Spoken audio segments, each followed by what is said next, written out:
চালতার আচার শুনলেই যেন জিভে পানি চলে আসে। আর এই চালতার আচারটা যদি হয় একদম রসালো, একটু অন্যভাবে, তাহলে কেমন হয় বলুন তো? যেটা কিনা মুখে দেওয়ার সাথে সাথেই আপনার আবারও খেতে ইচ্ছে করবে, এতটাই মজা। আসসালামু আলাইকুম, welcome back to my channel. আমি জান্নাত। আজকে নতুন এক ধরনের চালতার আচার নিয়ে হাজির হলাম, যেটা কিনা খেতে অনেক বেশি মজা। এভাবে চালতার আচার তৈরি করে আপনারা প্রায় 1 বছরের মতন সংরক্ষণ করতে পারবেন অনায়াসে। আশা করছি আজকের এই রেসিপিটা আপনাদের সবার ভালো লাগবে। ভালো লাগলে একটা লাইক দেবেন এবং বরাবরের মতন ছোট্ট রিকোয়েস্ট করব, যারা এখন আমার চ্যানেলটি সাবস্ক্রাইব করেননি এবং ফেসবুক পেজটি লাইক করেননি, please subscribe my channel, please like my page. চুলাতে একটা প্যান বসিয়ে দিয়েছি, তার ভেতরে প্রায় 3 টেবিল চামচের মতন সরিষার তেল এবং 6টার মতন আস্ত শুকনো মরিচ দিয়ে দিলাম। এখনই শুকনো মরিচটাকে ভেজে নেব হালকা করে। শুকনো মরিচটা হালকা করে ভাজা হয়ে গেলে এর ভেতরে প্রায় 1 টেবিল চামচ পরিমাণ আস্ত 5 ফোড়ন দিয়ে দিচ্ছি। এই আস্ত 5 ফোড়নটা ব্যবহার করলে হয় কি, আপনার আচারটা যতই পুরাতন হবে ফ্লেভারটা আরও বেশি স্ট্রং হবে।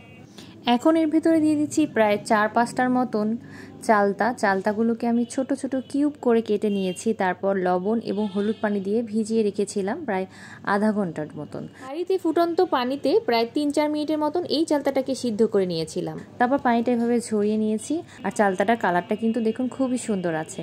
এভাবে করে হলুদ আর পানিতে ভিজিয়ে রাখলে কিছুক্ষণ চালতার যে একটা এক্সট্রা কষ থাকে সেটা বের হয়ে যায় আর চালতাটা এরকমই সুন্দর হয়।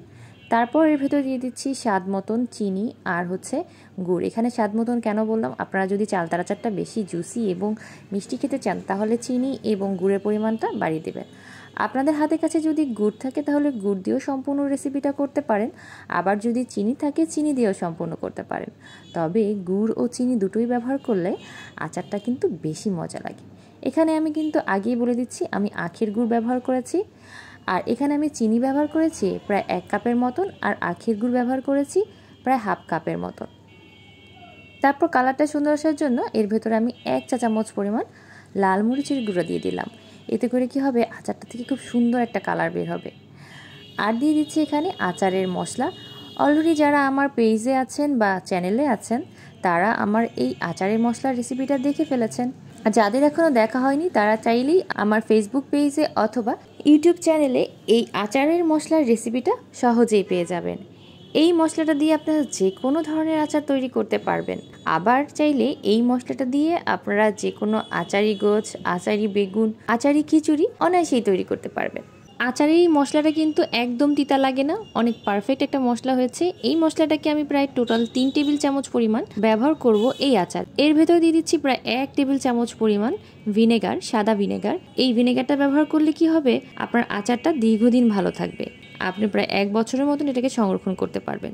আরও এখানে দিয়ে দিয়েছি প্রায় উঁচু করে রাখা 1 টেবিল চামচ পরিমাণ আচারের মশলা। এখন এই মশলাটাকে ভিনেগারটাকে খুব ভালোভাবে মিশিয়ে এটাকে জাল করব প্রায় 3-4 মিনিটের মতন। চুলার আঁচটা কিন্তু সবসময় মিডিয়াম টু হাইতে থাকবে, এতে করে আচারের কালারটাও সুন্দর হবে আর নাড়াচাড়া কিন্তু একদম অফ করা যাবে না। তো আমার আচারটা একদম রেডি সার্ভ করার জন্য। আর এই আচারটা চুলা থেকে নামানোর সাথে সাথে অনেকখানি শেষ হয়ে যায়, এতটাই মজা এই চালতার আচার। আপনারা এর কালার টেক্সচার দেখেই বুঝতে পারছেন এটা কতটা ইয়ামি, কতটা জুসি। এভাবে চালতার আচার তৈরি করে আপনারা প্রায় 1 বছরের মতন সংরক্ষণ করতে পারেন অনায়াসে। আপনারা এটাকে এমনিতেই পরিষ্কার শুকনো কাচের জারে সংরক্ষণ করতে পারবেন অনায়াসে প্রায় 1 বছরের মতন। তো আচারে যাতে কোনো প্রকারের ফাঙ্গাস না হয় এর জন্য সবসময় শুকনো চামচ দিয়ে আচারটা তোলার চেষ্টা করবেন।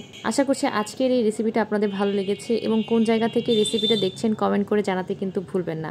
আজকের মতো এখানেই বিদায় নিচ্ছি। যাওয়ার আগে ছোট্ট রিকোয়েস্ট করব, যারা এখন আমার চ্যানেলটি সাবস্ক্রাইব করেননি প্লিজ সাবস্ক্রাইব মাই চ্যানেল এবং ফেসবুক থেকে দেখলে পেজটি লাইক করতে কিন্তু ভুলবেন না। সবাই ভালো থাকবেন, সুস্থ থাকবেন। আল্লাহ হাফেজ।